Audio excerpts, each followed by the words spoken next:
తక్కువ సమయంలో ఎక్కువ ఇన్ఫర్మేషన్ తెలుసుకోవడమే స్మార్ట్ పీపుల్ చేసే పని. న్యూస్ పేపర్ లాంటి క్లారిటీ, న్యూస్ ఛానల్స్ కంటే క్వాలిటీ. ఏంటి ఇంకేంటి? 4 Sides TV app download it.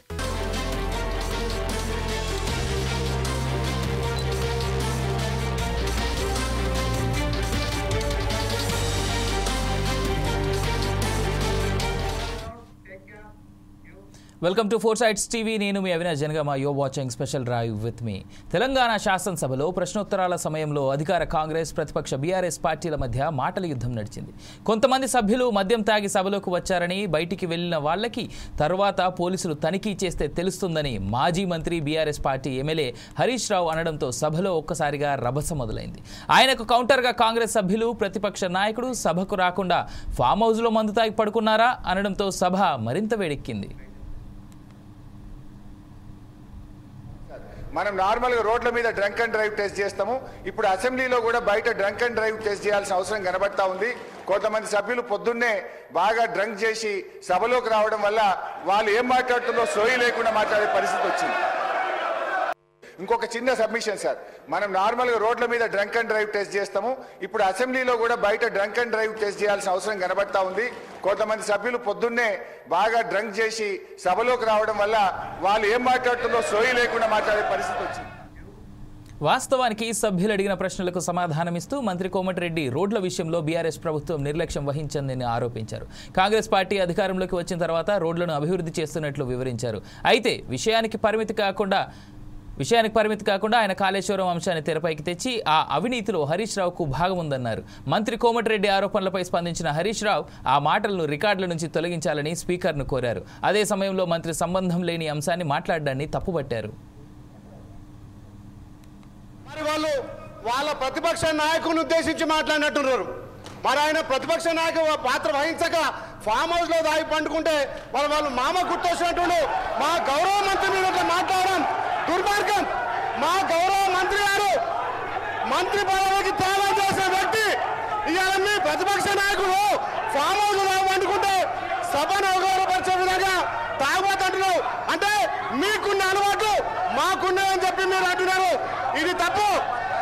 అధ్యక్ష, గతంలో చూడండి, మీ మాజీ ముఖ్యమంత్రి హెలికాప్టర్ లో తాగి పడ్డ సంగతి ఇక తెలంగాణ ప్రజల తాగి వారు ఫామ్ అవుతుంటారు.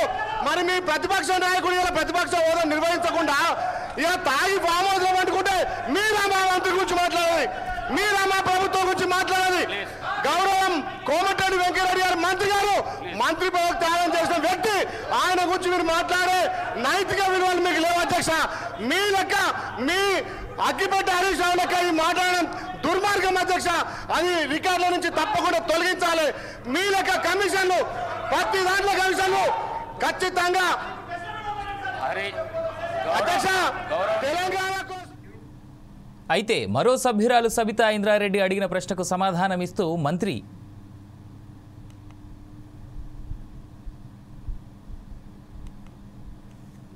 మంత్రి తనదైన శైలిలో రివర్ట్ అయ్యారు. ఇక్కడ దీన్ని బట్టి అర్థం చేసుకోవచ్చు ఏ విధంగా జరుగుతోంది ఓవైపు అసెంబ్లీ అనేటువంటిది.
వాస్తవానికి సభ్యులు అడిగిన ప్రశ్నలకు సమాధానం ఇస్తూ మంత్రి కోమటిరెడ్డి రోడ్ల విషయంలో బీఆర్ఎస్ ప్రభుత్వం నిర్లక్ష్యం వహించిందని ఆరోపించారు. కాంగ్రెస్ పార్టీ అధికారంలోకి వచ్చిన తర్వాత రోడ్లను అభివృద్ధి చేస్తున్నట్లు వివరించారు. అయితే విషయానికి పరిమితి కాకుండా ఆయన కాళేశ్వరం అంశాన్ని తెరపైకి తెచ్చి ఆ అవినీతిలో హరీష్ రావుకు భాగముందన్నారు. మంత్రి కోమటిరెడ్డి ఆరోపణలపై స్పందించిన హరీష్ రావు ఆ మాటను రికార్డుల నుంచి తొలగించాలని స్పీకర్ను కోరారు. అదే సమయంలో మంత్రి సంబంధం లేని అంశాన్ని మాట్లాడారని తప్పుపట్టారు.